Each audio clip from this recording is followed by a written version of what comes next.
বাংলাদেশত এজন হিন্দু যুৱকক জীৱনতে জ্বলাই দিয়াৰ যিটো ঘটনা, এই ঘটনাটোৰ পৰা আমি বহুত কথা ভাবিবলৈ বাধ্য হৈছো।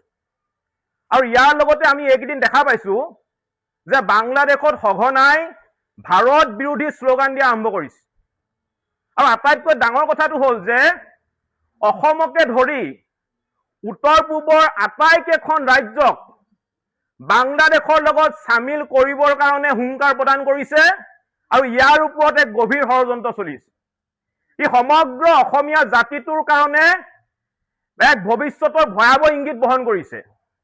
এটা কথাটো হ'ল, যদি ভাৰতে বাংলাদেশক সহায় নকৰিলেহেঁতেন তেতিয়াহ'লে বাংলাদেশ জন্মই নহলহেঁতেন।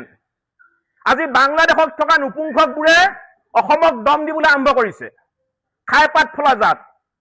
যদি ভাৰতে উভতি ধৰিবলৈ হয়, যদি অসমে উভতি ধৰিবলৈ হয়, তহঁতি চকুৰে সৰিয়হ ফুল দেখিবি। গতিকে অসমৰ লগত ভাৰতৰ লগত এই ধৰণৰ তেওঁলোক কৰ্মকাণ্ড কৰা বন্ধ কৰ।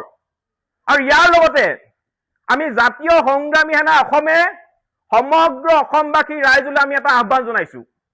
সমগ্ৰ অসমবাসী ৰাইজ সজাগ হওক, কাৰণ নামনি অসমৰ পিছত এতিয়া সমগ্ৰ উজনি অসমত অবৈধ সন্দেহযুক্ত নাগৰিক বাংলাদেশী মিয়াৰ এতিয়া প্ৰব্ৰজন ঘটিছে।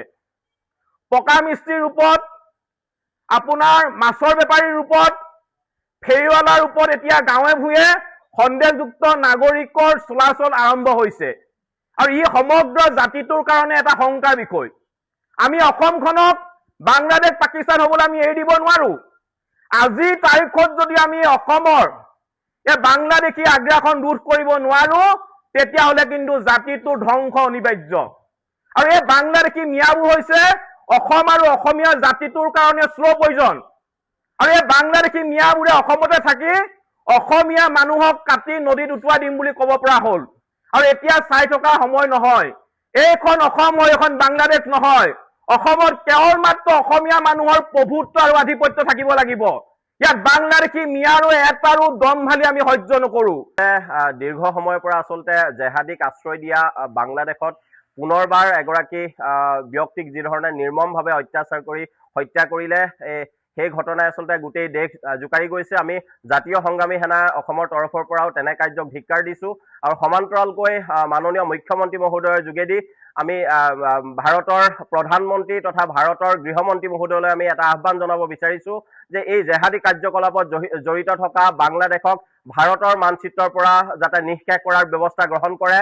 মাননীয় প্ৰধানমন্ত্ৰী মহোদয়লৈ এটা আমি জাতীয় সংগ্ৰামী সেনাৰ তৰফৰ পৰা আহ্বান জনাইছো।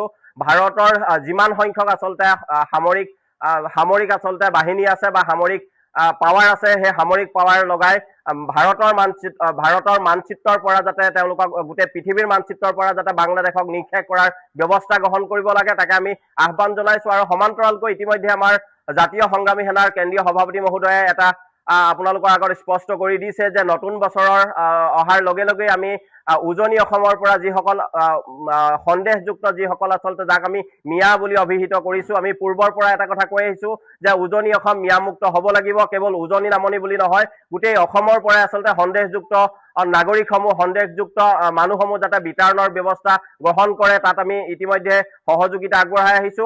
এটা কথা আমি আজি সংবাদমেলৰ যোগেদি জনাব বিচাৰিছো, আমি ইয়াৰ পূৰ্বেও শিৱসাগৰত বিশেষকৈ এখন কৃষক বজাৰ আছে।